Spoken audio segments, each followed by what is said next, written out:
Hello student, welcome to my YouTube channel. आज हम NIOS कक्षा 12 के हिंदी किताब से एक कविता पढ़ेंगे। इस कविता के कवि है रैदास। तो चलिए शुरू करते हैं। सबसे पहले एक पद है, तो प्रथम पद को पढ़ते हैं। नरहरि चंचल है मति मेरी, कैसे भक्ति करूँ मैं तेरी। तू मोहि देखे हो तो ही देखूं, प्रीति परस्पर होई। तू मोहि देखे तो ही न देखूं, यह मति सब बुद्धि खोई। सब घट अंतर रमसी निरंतर, मैं देखन नहीं जाना। गुण सब तोर मोर सब अवगुण, कत उपकार न माना। मैं तय तोड़ी मोरी असमझी सो, कैसे करी निस्तारा। कह रैदास कृष्ण करुणामय, जय जय जगत आधारा। इस पद का अर्थ है, कवि रैदास जी कहते हैं, हे ईश्वर, मेरी बुद्धि अत्यंत चंचल है। अब आप ही बताएं कि मैं आपकी भक्ति किस प्रकार करूं। अर्थात मैं माया जाल में फंसा होने के कारण सदैव किसी न किसी मोह बंधन में बंधा रहता हूँ, जिससे मैं पूर्णतः एकाग्र होकर ईश्वर की भक्ति, आपकी भक्ति में लीन नहीं हो पाता हूँ। यही मेरी विवशता है, जिसे मैं आपके सम्मुख व्यक्त कर रहा हूँ। कवि कहते हैं, तुम मुझे देख सकते हो हे प्रभु, तुम मुझे देख सकते हो क्योंकि तुम्हारी दृष्टि सर्वव्यापी है, किंतु मैं तुम्हें नहीं देख सकता क्योंकि तुम्हारा कोई रूप नहीं है। तो भला बताओ कि मैं तुमसे प्रेम कैसे करूं। अक्सर ऐसा होता है कि जब तक हम एक दूसरे को नहीं देखते तब तक हम जो है एक दूसरे से प्रेम नहीं करते। ठीक उसी प्रकार कवि कहते हैं, हे प्रभु, आपको मैं देख नहीं पाता, तो आपको बिना देखे मैं आपसे प्रेम कैसे करूं, मैं आपकी भक्ति कैसे करूं। इसलिए बिना तुम्हें देखे प्रीति करना, प्रेम करना तो चाहता हूं, किंतु मति भ्रमित हो जाती है। कवि कहते हैं, तुम सबके हृदय में सदैव विराजमान हो, तुम्हारे में गुण ही गुण है, और मुझ जैसे माया मोह में फंसे जीव में अवगुण ही अवगुण भरे हैं। यहाँ तक कि तुम्हारे द्वारा किए गए उपकार भी मुझ जैसे अवगुणी समझ नहीं पाते। कवि कहते हैं कि हे प्रभु, मैं अपनी नासमझी के कारण सदैव अपने पराये हमारे तुम्हारे की माया में फंसा रहता हूँ। भला अब तुम ही बताओ कि मैं उस द्वंद से कैसे छुटकारा पाऊं। कवि रैदास जी कहते हैं, हे करुणामय कृष्ण, यह सारा संसार तुम्हारे ही सहारे चल रहा है। मैं तुम्हारी जय जयकार करता हूँ, मैं तुम्हारी जय जयकार करता हूँ।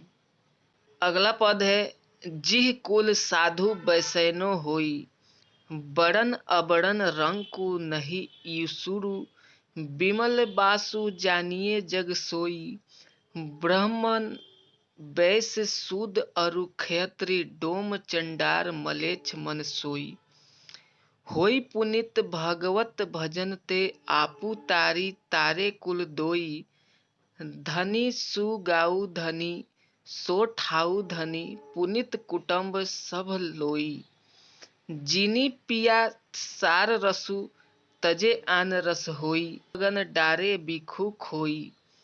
पंडित सुर छत्रपति, राजा भगत बड़ाबड़ी औरु न कोई। जैसे पुरैन पात रहे जल समीप भरी, रविदास जन्मे जागी सोई। तो विद्यार्थीगण, यदि किसी भी शब्द का अर्थ आप सभी को पता नहीं है तो साइड में किताब का दिया हुआ है, तो आप सब देख सकते हैं इधर। और इस पद का हम अर्थ स्टार्ट करते हैं। कवि रैदास जी भक्ति की महिमा बताते हुए कहते हैं, जिस कुल में ईश्वर भक्त जन्म ले वही कुल उच्च और पवित्र माना जाता है। कवि कहते हैं, जिस घर में ईश्वर भक्त जन्म ले, अर्थात ईश्वर का भक्त जन्म ले, वह कुल, वह घर पवित्र माना जाता है। चाहे वह स्वर्ण कुल का हो, अवर्ण कुल का हो, गरीब हो या अमीर हो।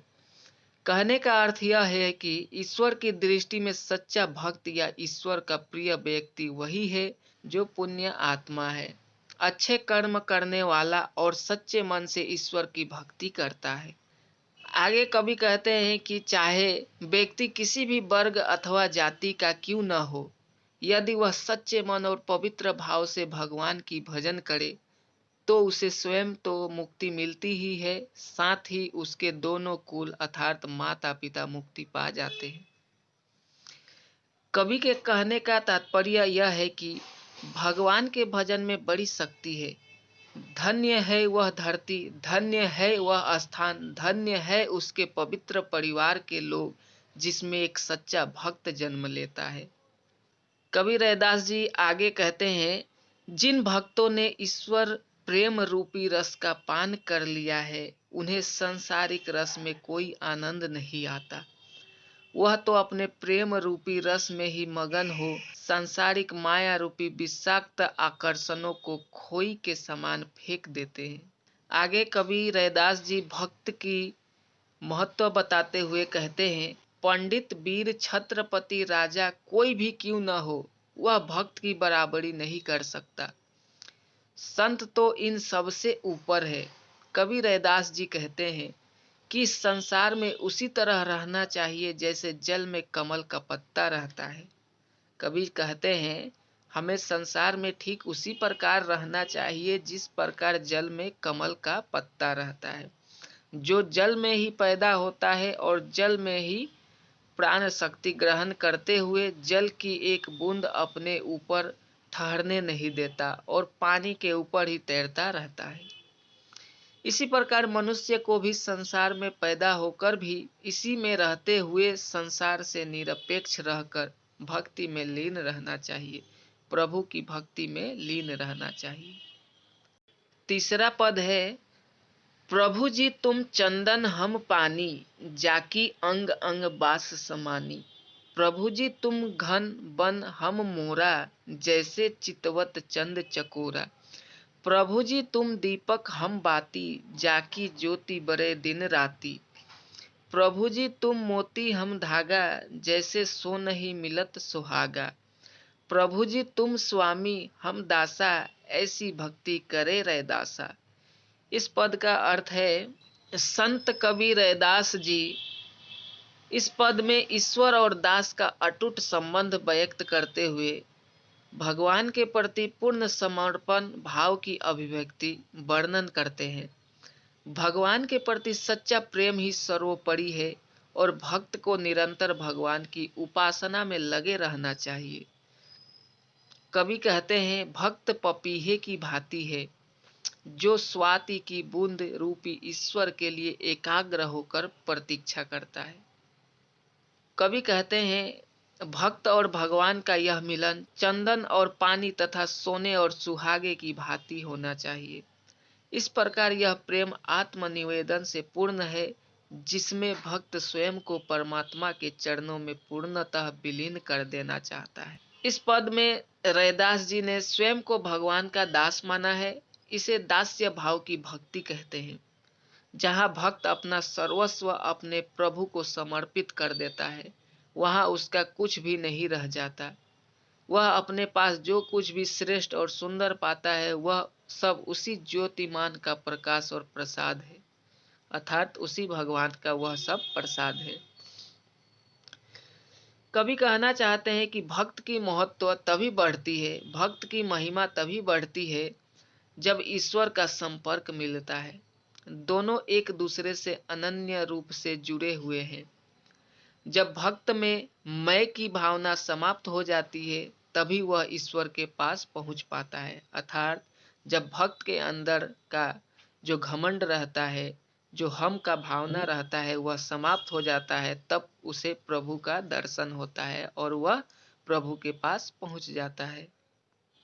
तो विद्यार्थीगण, यदि कुछ समझ न आए, किसी भी प्रकार की कोई दिक्कत हो तो कमेंट करके ज़रूर बताएं, और वीडियो अच्छी लगी तो लाइक कमेंट शेयर करें, और हमारे चैनल को भी सब्सक्राइब कर लेना ताकि इसी प्रकार की क्लास को आप सदैव पाते रहें। धन्यवाद।